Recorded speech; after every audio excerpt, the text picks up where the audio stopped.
The Austrians gathered up into Venice. Got a good 10 infantry there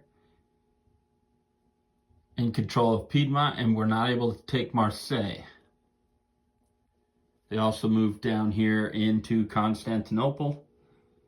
So together they have 17 infantry. And the last big group is behind that.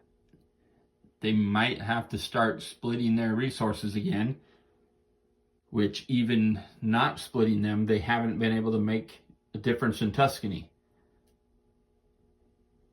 So we'll see how that works out. The Germans are buying a battleship, fighter, tank, artillery, and infantry, with the idea that they are gearing up for attacking Sea Zone 9. They only do have one attack, and that is into Picardy.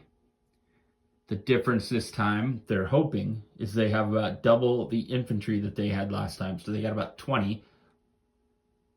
And last time they only had about 10. But their artillery stack was like 15, 16 last time.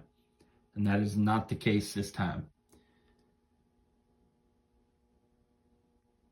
So we'll see how that turns out. The Germans easily took Picardy, a stack of 21 infantry, not quite the artillery or tank stack. A navy ready to reach out. We will see how that goes. And we're going to keep these units in the area just so we don't have to transport them back should the Allies decide to move up to Finland, Norway, or Carlisle.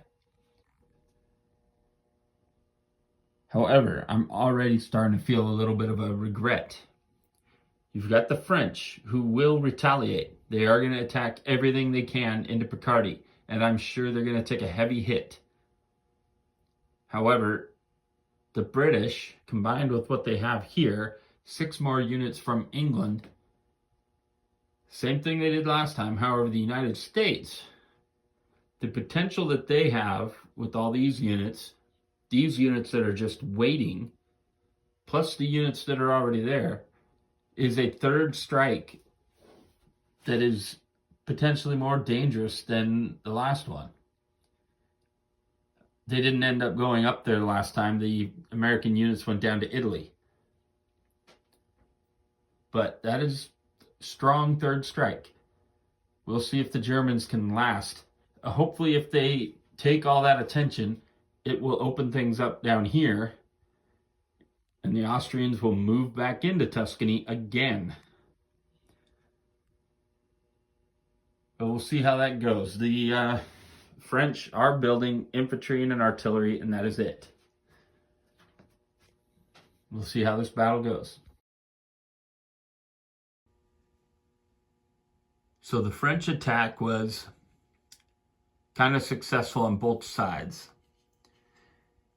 The Germans lost 10 infantry, so about half their infantry, and the French lost 16 infantry. So they've got 2 left. So no real damage to them other than they don't have any real attack power behind that. Of course, their new units came in. But the Germans have to withstand 2 more attacks, of which the British are obviously doing. So the British are buying a transport, sub, artillery, and infantry.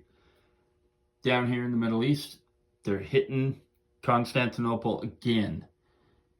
Now, their transports that were already here reached back into Mesopotamia and brought up 4 more units, as well as the units that were in Ankara, another fighter.